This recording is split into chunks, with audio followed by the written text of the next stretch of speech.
La geoesfera es la parte de nuestra esfera terrestre formada por las rocas y metales sólidos o fundidos, estratificada en diferentes capas y que representa la masa más importante de la Tierra.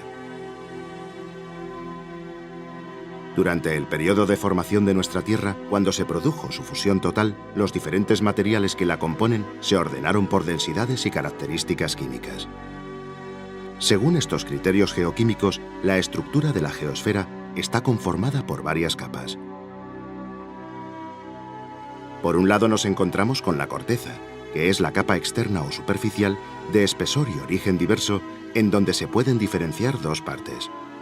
La corteza continental, que es la capa de mayor grosor y de materiales rocosos más antiguos, y la corteza oceánica, que tiene un espesor menor y está compuesta por rocas geológicamente más jóvenes y de mayor densidad. Por debajo de la corteza se encuentra el manto, que llega hasta los 2.900 kilómetros de profundidad. Está constituido por óxidos de magnesio, hierro y de silicio en formaciones rocosas muy densas. En el manto se pueden distinguir una zona superior que tiene un carácter fluido y una zona inferior más compacta y densa. Por último está el núcleo, que es la parte más interna. Las presiones y temperaturas en el núcleo de la Tierra son enormes. Está formado fundamentalmente por hierro y alguna proporción pequeña de níquel. Es el motor de la Tierra, que por un lado genera el calor interno y además produce su campo magnético. La litosfera está formada por la corteza y la parte más superficial del manto. Se divide en una serie de grandes bloques rígidos denominados placas litosféricas que se desplazan sobre el manto parcialmente fundido, generando un proceso donde la capa litosférica se crea y se destruye. Esta teoría global que describe las fuerzas que modelan la superficie de la Tierra se denomina tectónica de placas. Se cree que el motor que mueve las placas son las corrientes de convección, que se crean cuando los materiales del manto, al calentarse, se hacen menos densos y ascienden hacia la superficie, en donde se enfrían y se hunden de nuevo a las zonas más calientes. Esto crea un patrón circulatorio de movimiento que desplaza a las placas. Las zonas donde las placas entran en contacto se denominan límites o bordes y pueden interaccionar de varias maneras. En los bordes divergentes, las placas se separan, abriéndose una fractura que es rellenada por el magma interno y creando nueva litosfera. Cuando los límites o bordes convergen, chocan y una de las placas se introduce debajo de la otra, en un proceso denominado subducción. Otro caso diferente se produce cuando los bordes de las placas se deslizan lateralmente, en paralelo una respecto a la otra. Estas zonas son fallas, en donde no se crea ni se destruye litosfera. Las interacciones de las placas litosféricas originan las deformaciones de la corteza que crean el relieve, producen el vulcanismo y también la actividad sísmica del planeta. La dinámica de placas es la responsable de la formación de las grandes cordilleras por un proceso que se denomina orogénesis. El preámbulo de uno de los procesos orogénicos más importantes comenzó hace 120 millones de años, cuando el subcontinente indio se separó de un continente llamado Gondwana. Millones de años después, empezó a desplazarse hacia la placa euroasiática hasta que colisionó y se formó la cordillera más alta de la Tierra, el Himalaya. Estas colosales montañas representan la fuerza interna de la Tierra, que en el curso de millones de años levantó el techo del mundo. Con una extensión de unos 2.500 kilómetros de largo, contiene 10 cimas que superan los 8.000 metros. De entre todas ellas, destaca el monte Everest, que con sus 8.848 metros es la montaña más alta de la Tierra. Son las últimas montañas en formarse, y su proceso de elevación todavía no ha acabado.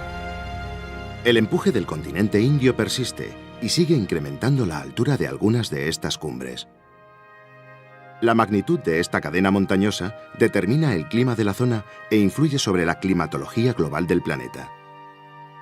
El aire húmedo que proviene del sur es interceptado por las montañas y elevado hacia arriba, creando grandes masas de nubes y abundantes precipitaciones. El Himalaya contiene en sus nieves y glaciares un gran volumen de agua dulce.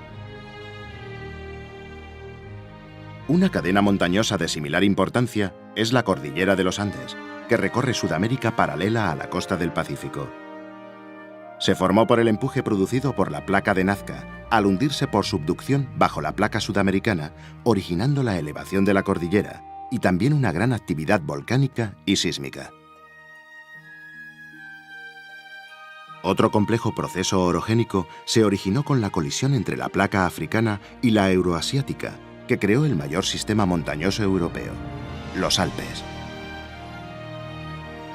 Con unos 1.300 kilómetros de largo, esta cadena montañosa contiene más de 60 cimas por encima de los 4.000 metros. Se formó por la elevación y plegamiento de diversas capas geológicas. Posteriormente, los glaciares modelaron la cordillera, creando picos piramidales como el Cervino, que con sus 4.478 metros es una de las cumbres emblemáticas de los Alpes. Todas estas grandes cordilleras no son solo formaciones geológicas. Sus glaciares y nieves perpetuas son enormes reservas de agua, hoy amenazadas por el calentamiento global de la Tierra.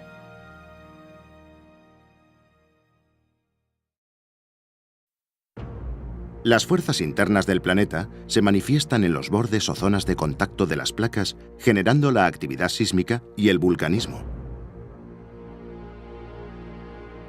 Estas dos actividades se presentan a veces de forma violenta debido al empuje del motor de la Tierra.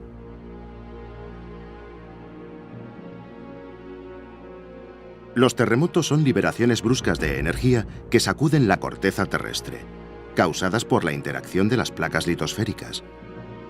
El punto del interior de la corteza donde se genera el seísmo se denomina hipocentro y el punto de la superficie terrestre más cercano y localizado en la vertical es el epicentro. Las ondas sísmicas de los terremotos se transmiten por la superficie, ocasionando deslizamientos, hundimientos y fracturas que producen grandes daños según la magnitud e intensidad del seísmo. El vulcanismo se produce con la expulsión a la superficie del material fundido o magma del interior de la Tierra. Esto se realiza a través de grietas o fisuras de la corteza terrestre. La mayor parte de los volcanes se forman en los bordes de las placas, que son las zonas de mayor actividad, y sobre todo en los bordes constructivos como las dorsales oceánicas, donde se forma continuamente nueva corteza, por lo que la mayoría de la actividad volcánica se produce debajo del mar. En las erupciones, los volcanes expulsan al exterior elementos sólidos llamados piroclastos, materiales fundidos y fluidos como la lava y un conjunto complejo de gases.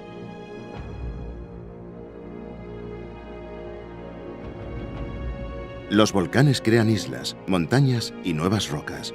Además, se encargan de reciclar gases y minerales de la Tierra.